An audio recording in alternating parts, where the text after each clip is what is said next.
kalamidad, ng tagumpay o kabiguan, ng ligaya o lungkot. Kaya marapat lamang na tanggapin si Jesus bilang tagapagligtas at Panginoon. At matapos yun ay panariwain ang katapatan at paglapit sa Kanya bawat araw o day by day. Ang day by day ay naglalayong umalalay sa pang-araw-araw na pamumuhay. Narito po si Kuya Ed Lapis sa mensaheng pinamagatang The Two Faces of Righteousness.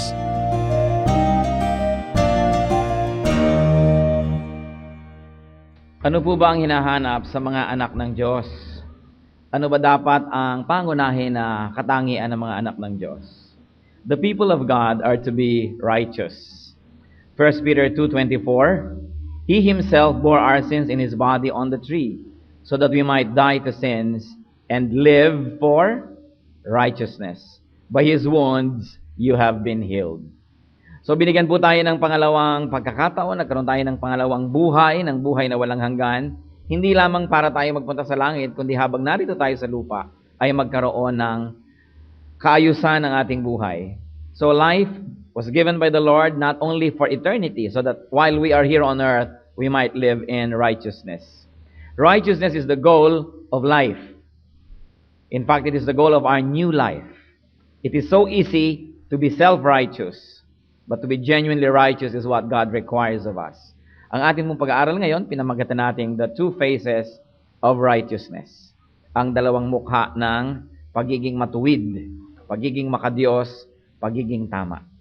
Heavenly Father, we pray for a message that comes only from you.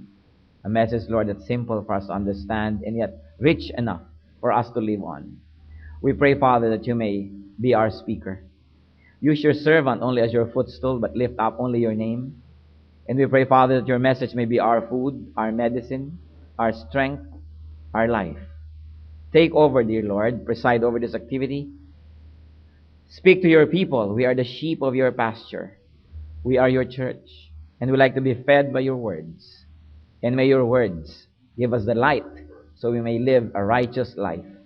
Nawa, Panginoon, kayo pong maging tunay na tagapagsalita. We reject, rebuke, and drive away any presence of evil. And we commend ourselves unto you, Father, that you may rule and reign among us. Nawa ang inyong salita, Panginoon, maging kalakasan namin. Maituwid ang aming mga kalikuan, mapalakas ang aming mga kahinaan, at matapunan ng liwanag ang aming mga kadiliman. Speak powerfully, Father. We ask you to speak, Lord, in a way that we may be transformed as we offer ourselves to you as living sacrifices. We reject all lies, all half-truths coming from the evil one. Give us the spiritual wisdom to discern your word and to know right from wrong and to be able to identify your voice from the many noises that we hear from everywhere. Lord, may you take over. May peace reign in our hearts and in this hall, and may you sit on your throne and lead us. We seek you, Father, confident that you hear, as we ask in Jesus' powerful and mighty name. Sa Matthew 5:19-20 po natin hahanguin ang ating pag-aaral, Matthew 5:19-20. Anyone who breaks one of the least of these commandments and teaches others to do the same will be called least in the kingdom of heaven. But whoever practices and teaches these commands will be called great in the kingdom of heaven. For I tell you that unless your righteousness surpasses that of the Pharisees and the teachers of the law, you will certainly not enter the kingdom of heaven. Here we see a twofold meaning in the two faces of righteousness. Dalawang uri po ng righteousness ang nakikita natin dito. Unang-una, outward righteousness. Matthew 5:19. Anyone who breaks one of the least of these commands and teaches others to do the same will be called least in the kingdom of heaven. But whoever practices and teaches these commands will be called great in the kingdom of heaven. So here is a face and a facet of righteousness that means obedience to the commands written in the Bible. It is a kind of righteousness that is outward. It is what people do and not do. It is a righteousness that is outward, visible, tangible, and measurable. Ito po ang pinag-uusapan natin na uri ng pagiging tama, pagiging makadiyos, pagiging matuwid, yung nakikita, nasusukat, nandyan, at obvious sa lahat. Righteousness that is about what we do and what we do not do. So masasabi mo, righteous siya kasi ginawa niya to, righteous niya kasi tinanggihan niya yung ganung bagay, hindi niya ginawa. Now the Pharisees and the religious people could be shining examples of that kind of righteousness. Kasi yung mga Pharisees po, ganito yung laylayan ng damit nila, ganito kahaba ang kanilang mga patilya, ang kanilang mga bigote, ang kanilang mga ayos, what they eat and not eat, what they say and not say, when and how they pray, all of that could be visible. Very, very discernible, even to non-experts. And that was outward righteousness, and there's nothing wrong with that. However, if that is the only form of righteousness that we have, then that's only one half, or less than one half even, of what God requires. Because true righteousness is also inward. There's inward and inner righteousness. Pangloob. Sa loob at sa labas, kailangan ay matuwid at makadiyos ang isang tao. Matthew 5:20. For I tell you that unless your righteousness surpasses that of the Pharisees and the teachers of the law, you will certainly not enter the kingdom of heaven. So what was the Lord saying here? If your righteousness is only outward, like what we see in many religious people, then that's not enough. It will not give you this right to become children of God. It doesn't move you to heaven when you die. It doesn't really change your eternal destiny. Because there are many forms of outward righteousnesses that you can see even from non-Christians. Sometimes even people who are into what we call cults can have a higher set of ethical behavior. Sometimes they are better off when it comes to good works and being good to the needy or to the poor or doing charitable activities. Pero hindi lamang yung panglabas ang sinusukat, kundi yung pangloob. Sabi sa Bible, liban na lang malampasan ninyo yung tinatawag na kabutihan, kabanalan ng mga Pariseo na ito at mga magtuturo at mga ngaral, ay hindi kayo makakapunta sa langit. Ibig sabihin, the Lord is not impressed with outward manifestation of faith. The Lord is not impressed with religious acts that could be seen by other people, although when it is coming from an inner reality, that would be nice. So what is the Lord teaching? A righteousness beyond, deeper than what is outward, visible, tangible, and measurable. In fact, it is a righteousness that is about our thoughts. So, kailangan ang righteous po muna sa atin bago yung gawa, yung pag-iisip. Sapagkat pwede akong ngumiti, pero sa pag-iisip ko ay binubuntal kita. Pwede akong mag-abot sa iyo ng malamig na inumin, pero yung pala'y gusto kong ihampas sa ulo mo yung baso. So, ano yung kabanalan doon? Hindi lang yung nasa labas, kundi ang mahalaga yung nasa loob. Hebrews 4:12. For the word of God is living and active, sharper than any double-edged sword. It penetrates even to dividing soul and spirit, joints and marrow. It judges the, church? It judges the thoughts and attitudes of the heart. So ang sinusukat ng Panginoon sa atin, yung iniisip.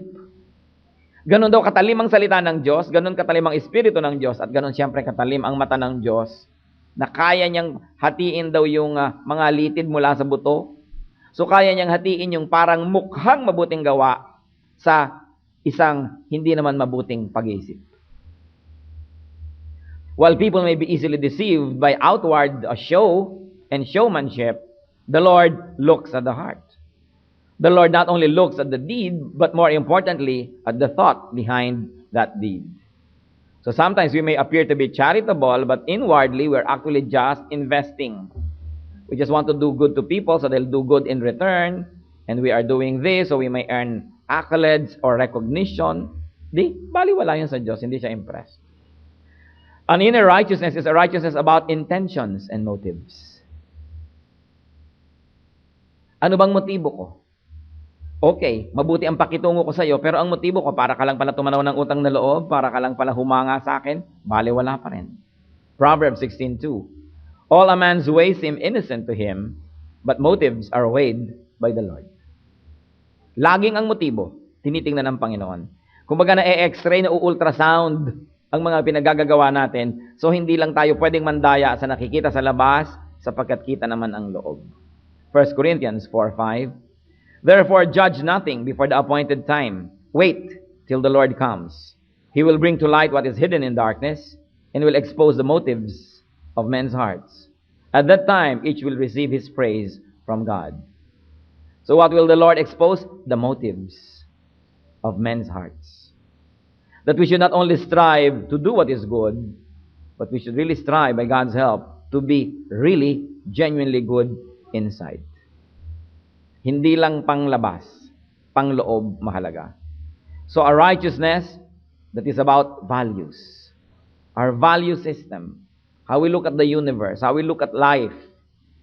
Paano tayo tumitingin sa relationship ng mga bagay-bagay, mahalaga. An inner and inward righteousness is about inner character. 1 Peter 3:3-4. Your beauty should not come from outward adornment. Instead, it should be that of your inner self, the unfading beauty of a gentle and quiet spirit, which is of great worth in God's sight. Hindi po sinasabi na huwag tayo mag-ayos, huwag tayo maging presentable. The Lord is not saying, and the Bible is not saying that we should not try to look good and to be pleasing to the eyes and to be presentable. But the Lord says, and the Bible says, if this is all your beauty is all about, then that's not enough. Because real beauty comes from within. So inward and outer righteousness is, inner righteousness is about not what we do, but it's about who we are. Madali naman pong mandaya tungkol sa what we do. Gawin mo lang yung katanggap-tanggap. Pero who we are is what's important. The Lord placed great value on inner righteousness. Matthew 5:21-22. You have heard that it was said to people long ago, do not murder. And anyone who murders will be subject to judgment. But I tell you, that anyone who is angry with his brother will be subject to judgment. So hindi daw sapat na huwag kang papatay, hindi mo nga pinatay, pero galit ka naman at pinatay mo na rin sa kalooban mo, nakasala ka na rin nun. So outwardly, legally, you may not commit murder, but if you're angry with your brother in your heart, it's almost like murder. Spiritually, it already happened. It only awaits its incarnation so that it will become a physical act. But if you're angry inside of your heart, it's almost like murdering someone. Sabi ng Panginoon, narinig nyo noon, ganito, pero ang sinasabi ko sa inyo, hindi lang ganyan yon, mas malalim yan. Matthew 5:27-28, you have heard that it was said, do not commit adultery. But I tell you, that anyone who looks at a woman lustfully has already committed adultery with her in his heart. Hindi sapat na hindi ka nangangalon niya, pero pinagnanasaan mo naman pala yung dumadaan, pinagnanasaan mo yung babae sa bintana, pinagnanasaan mo itong katabi mo, sabi gano'n, gano'n na rin yon. Kailangan hindi sapat na pinipigil mo ang sarili mo sa paggawa ng mali, dapat pinipigil ang isip sa pag-iisip ng masama. Dahil ang Panginoon nandun pa rin siya sa loob ng isip natin, kahit sa labas hindi siya na-offend, pag tinitingnan niya yung loob, na-offend siya. Wala tayong pwedeng ilihim. That's why deeper spirituality should strive for becoming rather than just doing. Nakatingin ka sa isang tao, yung pala kung saan-saan na narating ang imagination mo, nagkasala ka na laban sa kanya. At kung minsan, mga kapatid, sa atin din mga mananampalataya, pag hindi natin laging sinariwa ang katotohanan na ito sa ating buhay, napakadali na nagkakasala na tayo, pero kumot hindi halata ng iba, hindi naman visible yung kasalanan, nakakalusot, tumatagal tuloy at dumadami. While many Christians may not openly commit sin, but if we sin in our thoughts, in our minds, it's the same as far as God is concerned. Hindi naman kung mo the same, magawa na nga, the same lang pala. Siyempre, yun namang actual committing nun, merong additional, siyempre, offense sa Lord at punishment yon. Pero ang sinasabi, hindi ka malinis. Kung ang malinis lang sa'yo, gawa, kailangan malinis ang isip. Kaya ano sabi ng Panatang Makabayan? Tayo maging tunay na Pilipino, sa isip, yun ang una. Sa salita, panglabas na yon, at sa gawa. Kasi kung sa isip, hindi ka tunay na Pilipino, ang gagawin ng gawa mo at ng iyong salita, hindi ka rin tunay na Pilipino. So kung hindi ka tunay na Kristiyano sa isip, anong gagawin ng mga action mo and words? It will betray what really you are and who you really are. That's why it's important na yun naman ang next natin mga kapatid na lupigin. This is the next frontier. If people who are already in the Lord are already able to stop themselves from doing wrong and in fact are able to convince themselves to do right, then that's level 1. We should move to the higher level, which is also to control our thoughts. Not only to control our mouth, our lips, our actions, but to control our thoughts. Matthew 5:33 to 34. Again, you have heard that it was said to the people long ago, do not break your oath, but keep your oaths you have made to the Lord. But I tell you, do not swear at all, either by heaven, for it is God's throne, etc. What is the spirit behind this? It is swearing to deceive. Sabi, actually, nung araw, nagsuswear ka, pero tinutupad mo yon. Pero ngayon, if you only swear to deceive so that people will believe in you because you're swearing, then don't swear at all. You only commit a larger and a bigger sin because now you're taking advantage of people's trust. Matthew 5:38 to 41, in our litany of mga you have heard, but actually this is it. You have heard that it was said, eye for eye and tooth for tooth. But I tell you, do not resist an evil person. If someone strikes you on the right cheek, turn to him the other also. And if someone wants to sue you and take your tunic, let him take your cloak as well.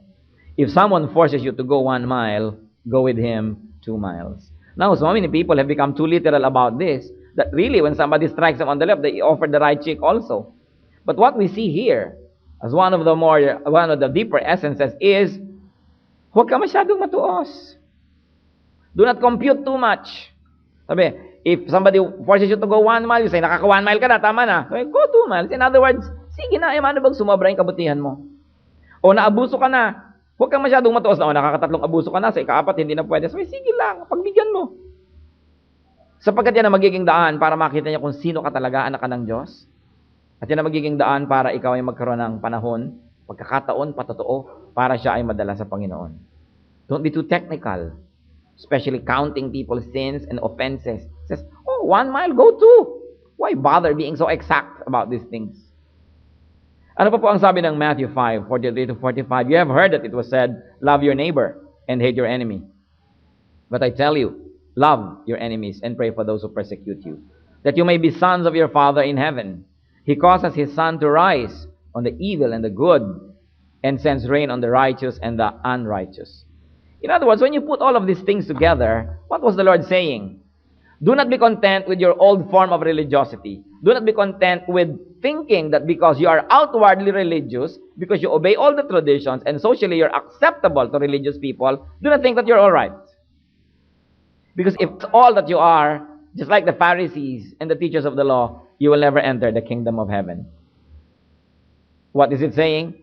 Because you are not showing genuine fruits of conversion, then you will not enter the kingdom of heaven. It is not the fruits that will bring you there, but the fruits show at least and prove that indeed genuine conversion has taken place. That you have accepted Jesus as your Savior and as your Lord, and that you have a new life. Righteousness is so important. Kumisan po kasi pagka tayo lagi na lang may ministry, may ginagawa, present sa church, nagdo-donate, tumutulong, we think that's all right. Pero sabi ni Lord, maliban na lang lumampas ang inyong kabanalan, ang inyong pagiging makadiyos, doon sa nakikita sa panglabas, hindi yan sapat. The Lord was teaching the importance of outward righteousness as a fruit of inward transformation. This is the superior and true form of righteousness. What about true righteousness? Kasi akala mo nun may false righteousness. What is false righteousness? Are acts, deeds, words that seem to be coming from righteousness but actually is just for show. Kaya yung good manners and right conduct, yung etiquette, hindi pa yun ibig sabihin righteousness, but it's on the way. Papunta na yun doon. It's a step towards that. But it must come from a genuine goodness from the heart. True righteousness was foreseen by the Old Testament as bound to happen. Mangyayari yan. Even it's difficult for people, impossible for people to be righteous, it will happen. People will be righteous and can be righteous. Jeremiah 31 and so on. The time is coming, declares the Lord, when I will make a new covenant with the house of Israel and the house of Judah. This is the covenant I will make with the house of Israel after that time, declares the Lord. I will put my law in their minds and write it on their hearts. I will be their God, and they will be my people. So in spite of the depths into which Israel had fallen, and the rest of humanity anyway, the Lord was declaring, there will come a time when there will be genuine righteousness, because I will put my law in the minds and in the hearts of people. So yan man ay inaantay sa Old Testament, yung true righteousness, however impossible it seemed to be. Ezekiel 36:26-27. I will give you a new heart and put a new spirit in you. I will remove from you your heart of stone and give you a heart of flesh. And I will put my spirit in you and move you to follow my decrees and be careful to keep my laws. So yan po ang pangako. Bibigyan kita ng bagong puso. Yung puso mong matigas, tatanggalin ko. Lalagyan ko ng pusong malambot at masunurin. Isang bagong espiritu ang mananahan sa iyo. Ilalagay ko sa iyo yan, at ako ang magpapakilos sa iyo upang sumunod ka sa aking mga alituntunin at maging maingat sa pagsunod ng aking mga iniuutos. And of course, true righteousness was foreseen in the Old Testament as the work of the Savior, as the work of Christ. And this was confirmed by the New Testament. Philippians 3:8-9 and 12. What is more, I consider everything a loss compared to the surpassing greatness of knowing Christ Jesus my Lord, and be found in him, not having a righteousness of my own, but that which is through faith in Christ. Not that I have already obtained this, or have already been made perfect, but I press on to take hold of that for which Christ Jesus took hold of me. So, while the Old Testament teaches, darating ang panahon, magiging righteous ang mga tao, kikilos ang Diyos, at nangyari yon sa pamamagitan ng Panginoong Jesus. It is explained by the New Testament as the instant fruit of the work of Christ. Paano daw nangyayari yung righteousness? Instantly, somebody becomes righteous when he accepts Jesus as Savior and Lord and understands it intellectually, not only emotionally. And it is a spiritual act. Instantly, a person becomes righteous. 2 Corinthians 5:17. Therefore, if anyone is in Christ, he is a new creation. The old has gone, the new has come. So it is an instant thing, like a legal situation. But then again, it is twofold. While righteousness happens instantaneously, true righteousness also is an ongoing work of God. Sa inyo, parang contradictory yata yan, instant tapos ongoing. Philippians 2:13, for it is God who works in you to will and to act according to His good purpose.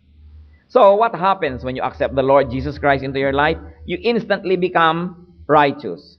You have a legal form of righteousness that is earned for you by Jesus through your faith. Sabi pa, paano yan? Halimbawa po, if you got married, pumirma na kayo ng dokumento, you sign the documents, instantly, you are the other half of your spouse. Instantly, you are a couple. Instantly, you are one. But is it really true? Are you already one? No.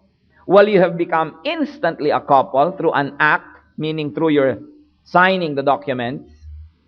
You're actually becoming a couple is an ongoing work. So you adjust to each other. In fact, there are couples who've been married already for 20, 30 years, and surprises still spring and come from all kinds of sources, and you continuously reinvent yourself and each other, so you continually become one. In other words, you're becoming one couple is an instant act by your legal actuations, but it is also an ongoing procedure through hard work. So yung righteousness natin, instantly nagiging righteous ka rin pag tinanggap mo si Kristo. Pero yung actual na pangyayari nun sa buhay, pang-araw-araw na ginagawa, pinagsisikapan, pinagtatrabahuhan.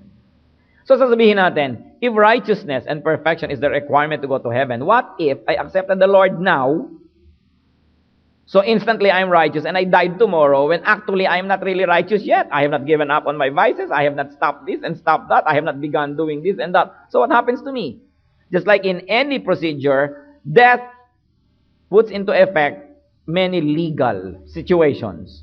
Just like when somebody dies, you receive the inheritance, your last will and testament becomes effective when you die. So, when somebody dies, yung instant righteousness, yung legal righteousness takes over.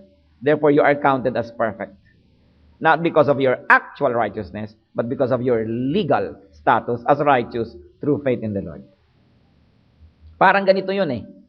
Legally, mag-asawa kayo, pero naghiwalay kayo at iba na ang kasama niya sa buhay. Subukan yung mamatay, yung tunay na asawa niyo pa rin ang magmamana ng lahat.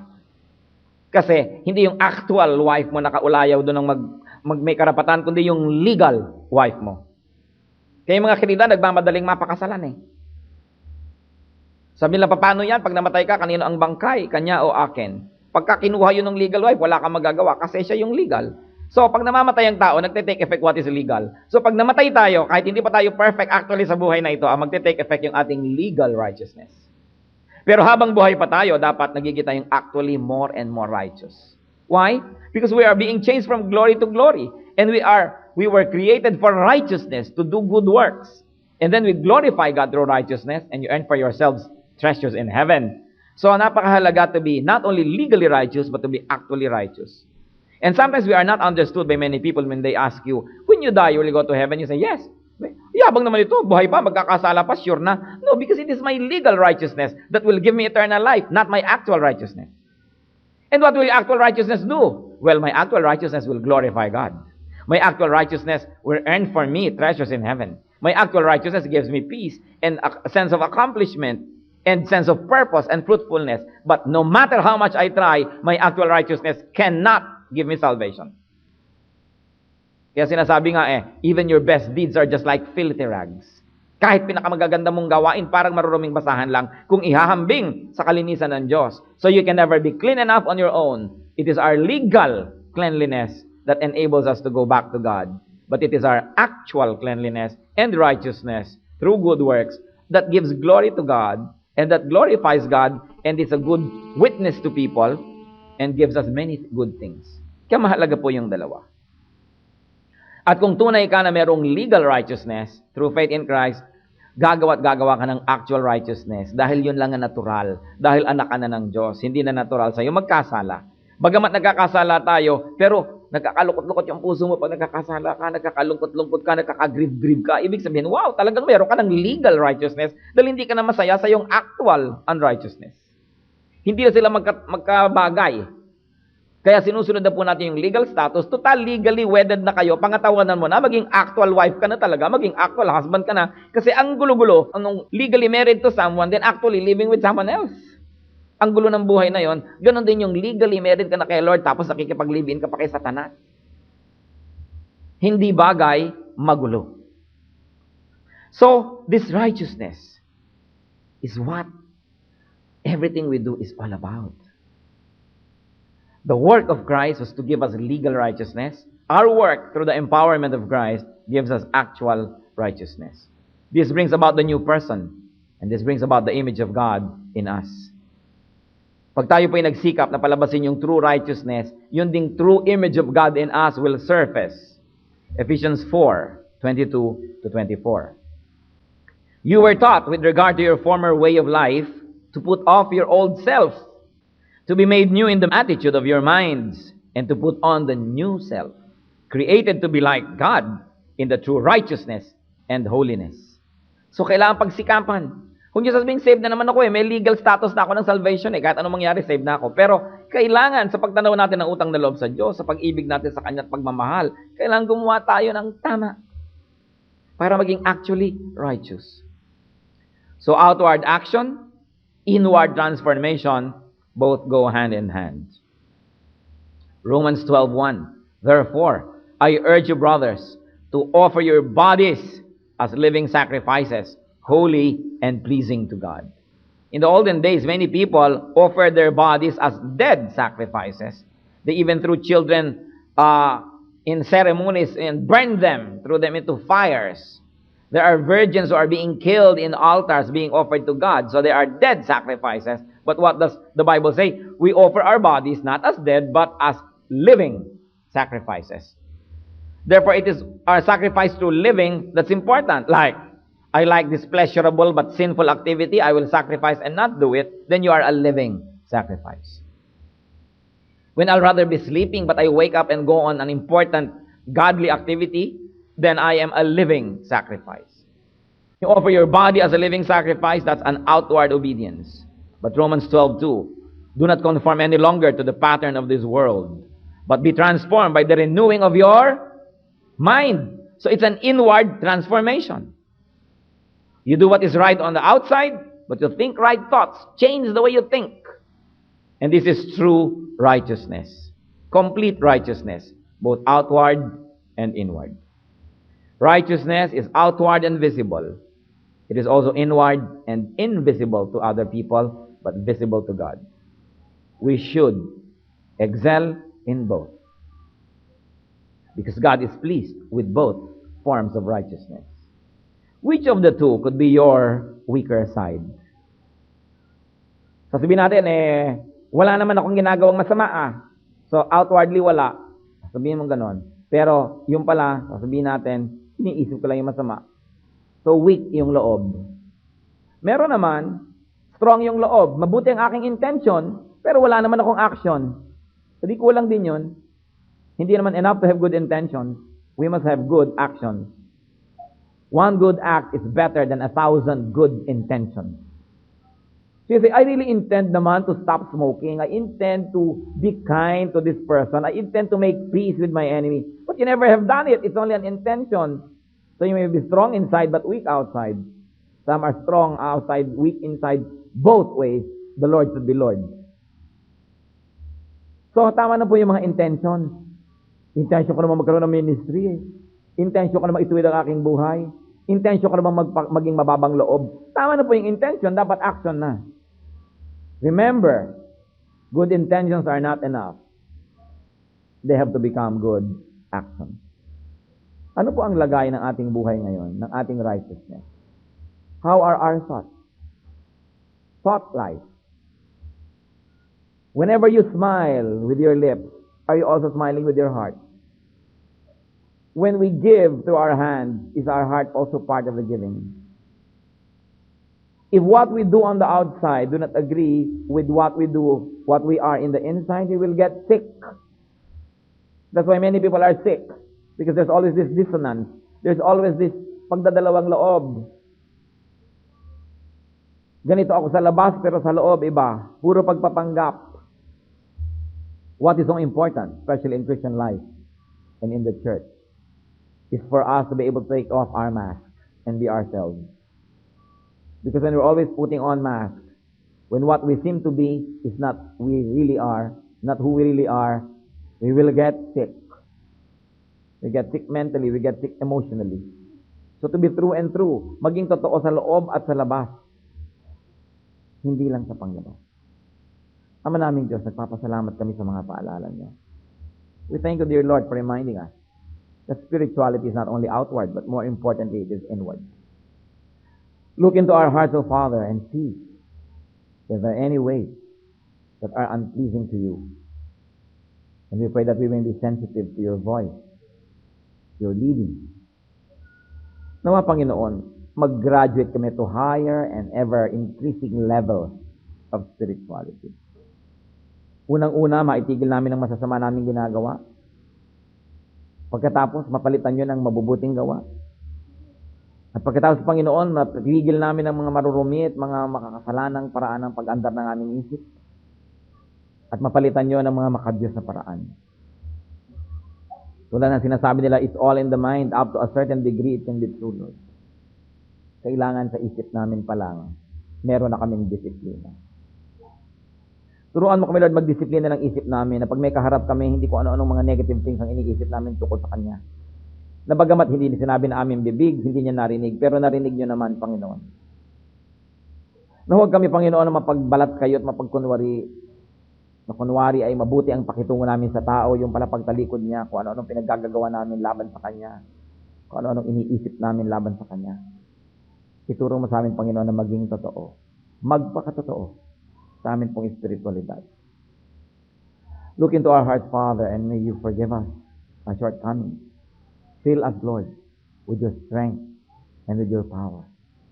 Mga kapatid, sa ilang saglit tayo magbulay-bulay at mag-isip-isip. Hayaan natin ang Panginoon ay mangusap sa atin. Hinihiling niya ang kabanalan, hindi lang na panglabas, kundi pangloob. Kung sa panglabas pa lang ay kinukulang na tayo at hindi na pumapasa, lalo tayong manalangin.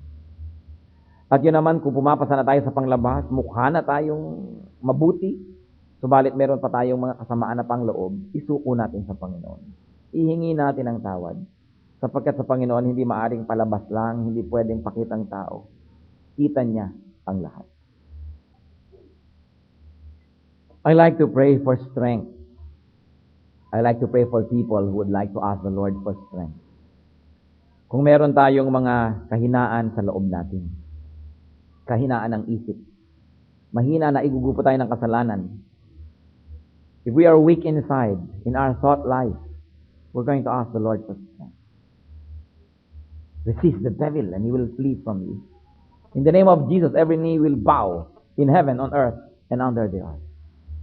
It is a spiritual battle. It's not against flesh and blood, but it's against principalities and powers in the air. When you say, Lord, I am weak inside, I like to be strengthened. It's only because of you that I can be strong. I can pretend, people may not know, but you know. And I like to please you more than anyone else. I must obey and please you more than people. And you are our strength. And when we depend on you, then we are strong in our areas of weaknesses. I ask, Father, in the name of Jesus, that you may give power and strength to your people. Give us discernment. Make us conscious of sin. Turuan mo kami, Panginoon, na maging allergic sa kasalanan. Malayo pa lang, halos ay kami mandiri na. Turuan mo kami, Panginoon, na maging sensitive. Maramdaman namin ang kirot, ang pait, ang dumi ng kasalanan. Kung ang nararamdaman pa namin sa kasalanan ay sarap, pleasure, Lord, our hearts have to be corrected. We pray, Father, that sin may cause us, Lord, displeasure, disease, so we may not get to like the works that are sinful. We pray, Father, that you may enable us to see through the initial and superficial promise of sin, and that we see it for what it is, a rebellion against you and the destruction of our spirit. Turuan niyo po kami, Panginoon, maging malakas at maging totoo sa aming buhay. Nawa ang iyong kapangyarihan ng maramdaman namin. Ibigay mo, Panginoon, sa amin ang lakas ng loob, ang lakas ng kalooban na manindigan at maging matuwid, hindi lang sa labas, kung hindi sa loob. Pinupuri namin kayo, Panginoon, sa pagkilos nyo, at habang kami sumusuko sa inyo, papaghariin nyo ang inyong sarili sa aming buhay. Lord, increase while we decrease. Rule in our hearts, and may you give us wisdom to always discern and see falsehood and sin for what they really are. Teach us, Father, to be true and to be a truly Christian inside and out. And we pray that as we change from glory to glory, we may glorify you even more, and we can be lights of the world. We thank you, Father, in Jesus' mighty name.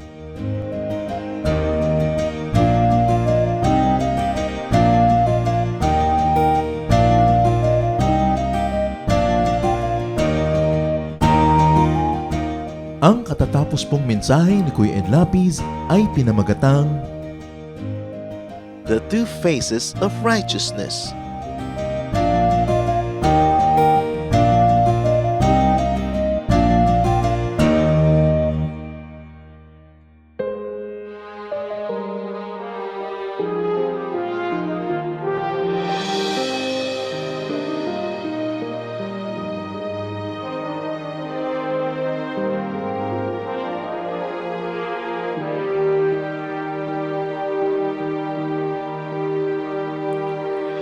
Di may hahambing pag-ibig niyo sa akin. Di may haling tulad ang wagas niyong pagtingin. Ang iyong pagmamahal sadyang walang hadlang, wala sa kalagayan at katayuan.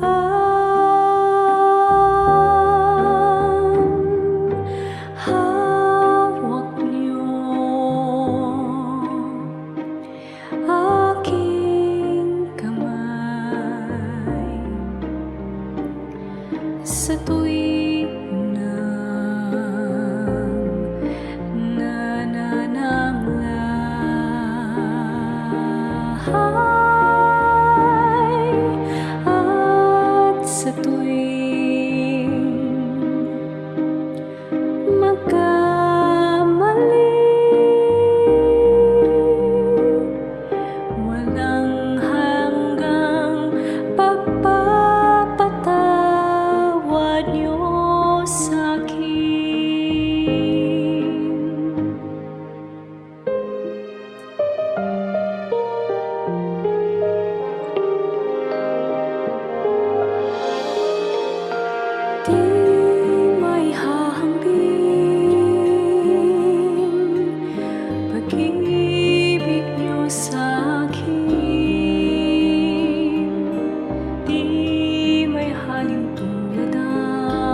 sadyang walang hadlang,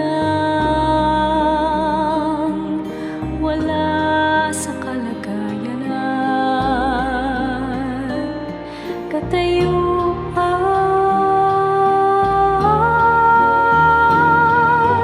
hawak niyo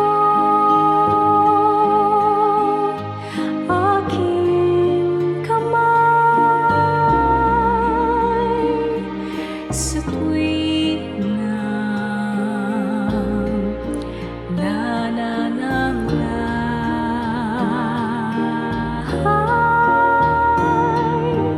at sa tuwing magkamali.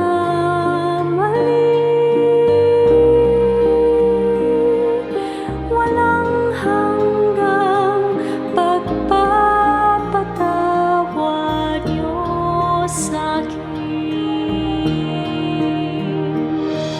Sadyang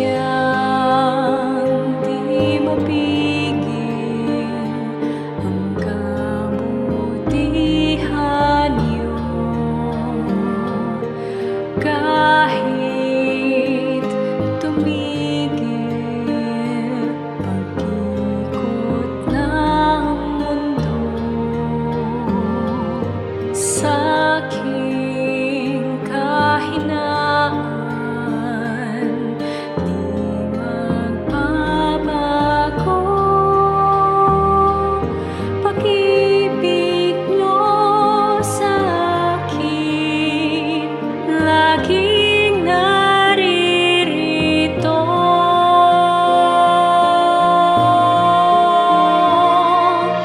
Hawak niyo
makikita sa kanilang mukha.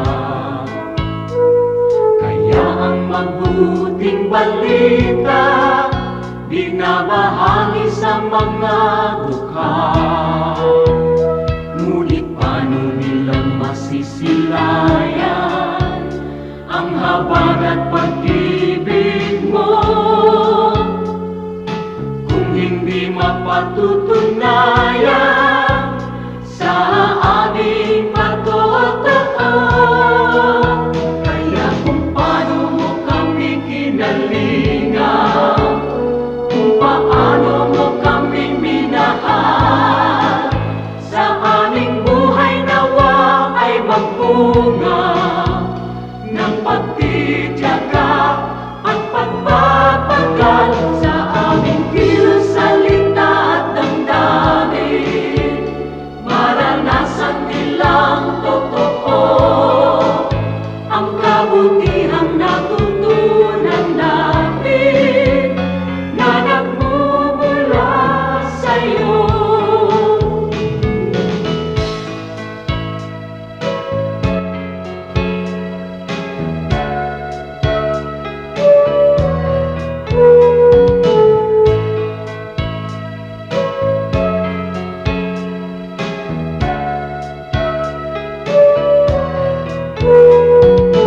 Kung ang tao at ang lipunan ay laging makasarili, sa'yo ang bagong panuntunan, ang maglingkod at magsilbi.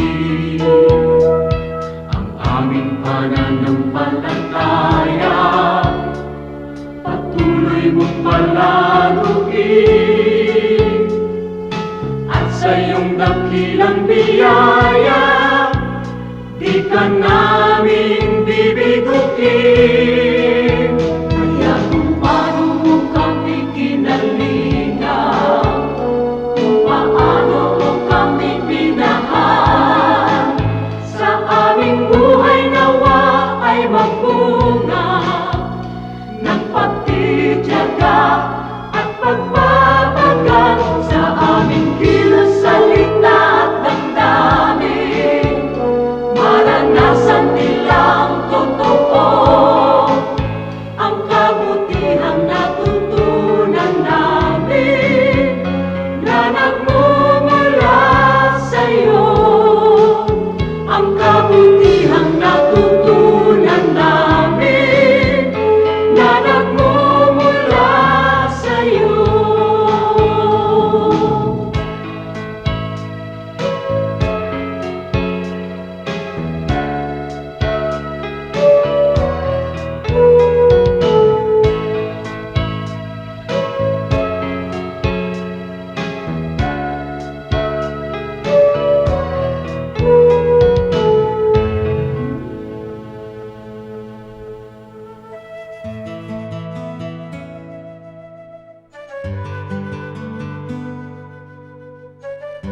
Bakit mahal na araw ang tawag sa Holy Week?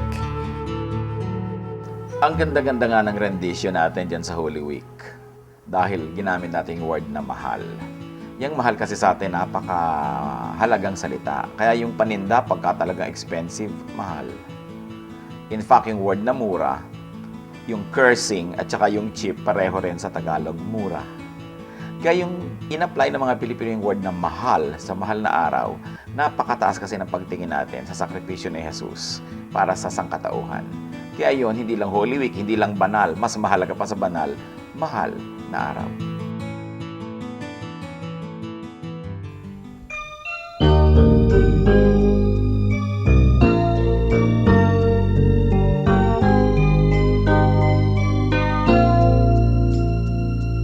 Kung ang puso mo ay nasasaktan dahil buhay ko ay may kabiguan, suliranin may nagbunga ng kasawian. O Jesus, ikaw ay laging nandyan. Kung nagkamalit, nagkasala man, ang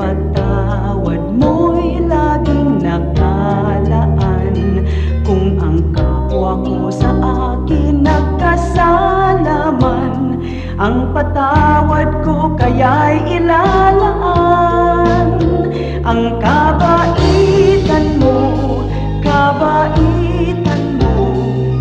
ay dapat kong tularan sa buhay ko. Ang kabaitan ko, biyaya ng Espiritu, kabaitan ko.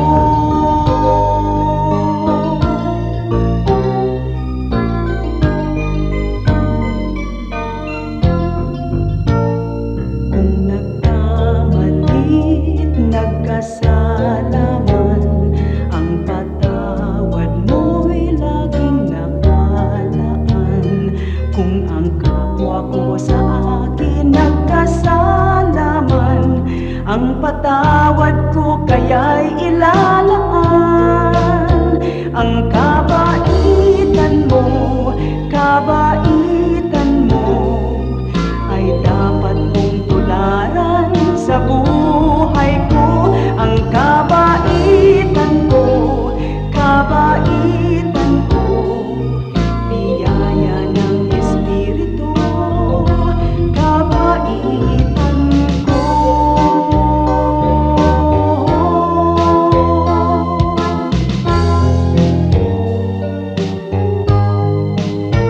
Ang kabaitan mo ay dapat kong tularan sa buhay ko. Ang kabaitan ko, biyaya ng Espiritu, kabaitan ko.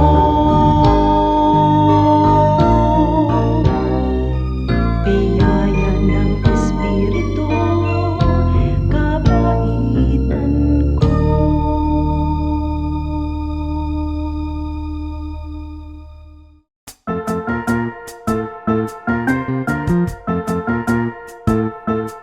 Oras na po para pansamantalang magpaalam ang programang Day by Day.